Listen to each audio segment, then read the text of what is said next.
खैबर पख्तूनख्वा के मुख्तलिफ शहरों में जल्जले के झटके महसूस किए गए हैं। चारसदा, मालाकंड और दीगर इलाकों में जल्जले के झटके। लोअर दीर हंगू सवात में भी जल्जले के झटके महसूस किए गए। खैबर पख्तूनख्वा से खबर दे रहे हैं आपको, जिसके मुख्तलिफ इलाकों में जल्जले के झटके महसूस किए गए। चारसदा, मालाकंड और दीगर इलाकों में जल्जले के झटके महसूस किए गए। लोअर दीर हंगू सवात में भी जल्जले के झटके महसूस किए गए हैं। तो खैबर पख्तूनख्वा के मुख्तलिफ शहरों में जल्जले के झटके महसूस किए गए हैं, जिनमें चारसदा, मालाकंड और दीगर इलाके भी शामिल हैं।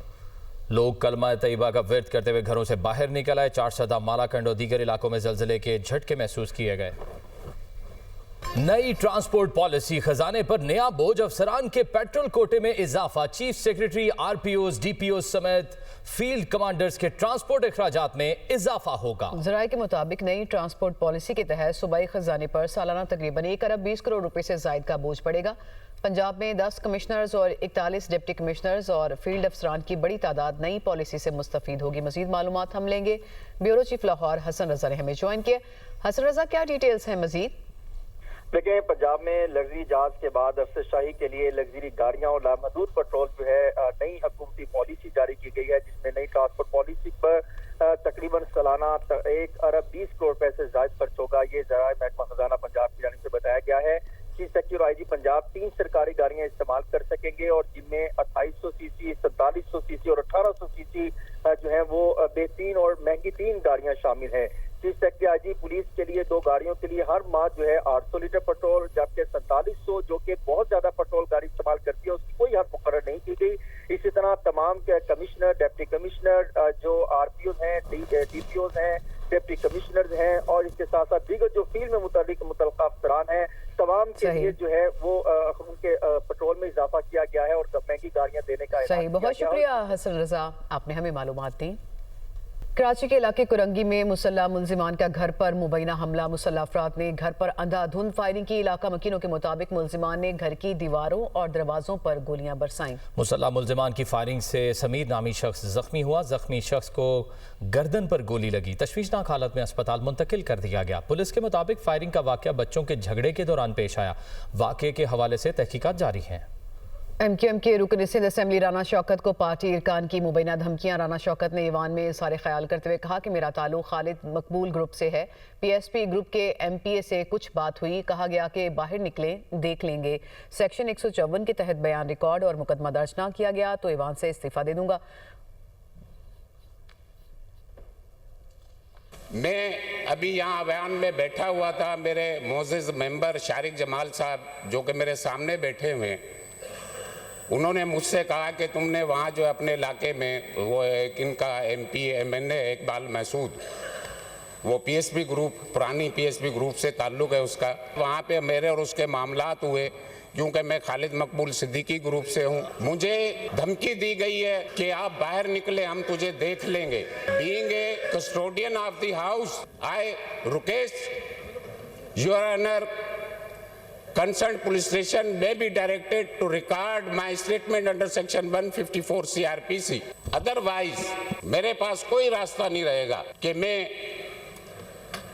इस ऐवान से अपना रिजाइन करूं। जो मैं बात समझा हूं अपने मेंबर साहब की, आपको रूलिंग देनी पड़ेगी इस पे। कंसर्न जो हमारे SHO हैं इस एरिया के, आप उसको कॉल करें और 154 की अगर ये स्टेटमेंट देना चाहते हैं तो 154 का आप रजिस्टर यहाँ मंगवाएं और 154 की स्टेटमेंट लें। जिस पार्टी से ये ताल्लुक़ रख रहे हैं, मैं समझता हूँ कि उसमें ग्रुपिंग्स की बात कर रहे हैं, पता नहीं क्या, तो ये भी मुझे थोड़ा सा समझ नहीं आया। बहरहाल ये इनकी पार्टी का मामला है।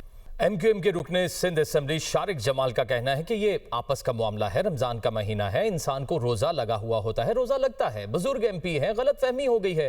स्पीकर साहब मुझसे मौक़िफ़ मांगते तो मैं दे देता। हम सबके चेयरमैन खालिद भाई हैं। हमला है और बात ये कि वो लाजमी उन्होंने करी, तो रमजान का महीना है तो रोज़ा लगा हुआ होता है इंसान को। तो बात ये है कि मुझे अगर स्पीकर साहब बोलते कि आप दो तो मैं अपना मकसद दे देता, मगर नहीं दिया। लाजमी गलत फहमी है, हमारे अपने MP हैं और बुजुर्ग के लाजमी रोज़ा लगता है, तो वो अभी ख़त्म हो गया हमारा मामला। कोई ऐसा मामला वो कहते हैं कि ये PSP के हैं और मैं खालिद मकबूल सिद्दीकी के ग्रुप से हूँ, इसलिए हुए हम सब खालिद भाई के ग्रुप में, सब MQM से, हमारे चेयरमैन खालिद भाई हैं। सिंध असेंबली में अपोजिशन की सबसे बड़ी जमात MQM के अरकान आपस में उलझ पड़े। मामला इतना बढ़ा कि स्पीकर को राना शौकत की धमकियां मिलने की संगीन शिकायत पर बयान रिकॉर्ड कराने के लिए पुलिस को तलब करना पड़ा, जबकि माफी मांगने तक मोहम्मद उस्मान की रुकनियत मुअत्तल कर दी गई। मज़ीद तफसीलात बताएंगे नुमाइंदा दुनिया न्यूज़ मोहम्मद अशद। बिल्कुल तारीख साज सिंध असेंबली में आज इजलास की कार्रवाई, अपोजिशन की सबसे बड़ी जमात MQM के अरकान आपस में उलझ पड़े। वाक़या कुछ इस तरीके से पेश आया कि जैसे ही वक्फा सवाल जवाब ख़त्म हुआ तो MQM के रुकन राना शौकत ने पॉइंट ऑफ ऑर्डर पर बात की। उनका ये कहना था कि एक MQM के एक और ग्रुप के एक रुकन की जानिब से, शारिक जमाल की जानिब से उनको धमकियाँ दी गई हैं और उनको ये कहा गया कि जैसे ही वो असेंबली से बाहर जाएंगे तो उनको जो है संगीन नताइज भुगतने पड़ेंगे। और उन्होंने ये कहा कि इनको इस बयान को जो है 154 की सेक्शन के तहत जो है वो रिकॉर्ड किया जाए और बाकायदा मुकदमा दर्ज किया जाए, और अगर ऐसा ना हुआ तो वो सिंध असेंबली की रुकनियत से इस्तीफ़ा दे देंगे और अपना मुकदमा लड़ेंगे। इस सारे मामले को स्पीकर सिंध असेंबली की जानिब से बहुत सीरियसली टेकअप किया गया और उन्होंने इंजीनियर उस्मान जो कि MQM के एक और रुकन है, उनकी जानिब से सिंध असेंबली में जब शोर शराबा किया गया तो उनको जो है उनकी रुकनियत को मुअत्तल कर दिया और उनको ये कहा गया कि जब तक वो माफ़ीनामा जमा नहीं कराएंगे उस वक्त तक उनकी रुकनियत को बहाल नहीं किया जाएगा। अब तक जो इंजीनियर उस्मान है उनकी जानिब से सिंध असेंबली में सिंध असेंबली सेक्रेटेरिएट में माफ़ीनामा जमा नहीं कराया गया है, और जो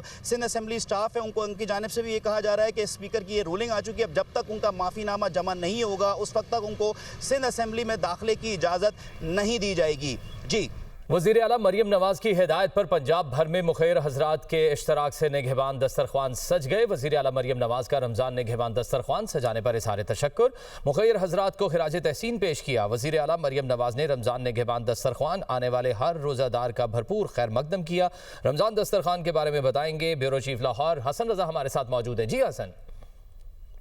देखिए, पंजाब भर में मरियम के मेहमान दस्तरखान सज गए और लगभग 300 से जायद निगहबान दस्तरखान पंजाब भर में शुरू किए गए हैं, जिसमें मुख्तलिफ दस्तरखान पर कौरमा, बिरयानी, रूह अफ़ज़ा, पकौड़ियाँ, समोसे और दीगर लवाजमात से तवाज़ी की गई।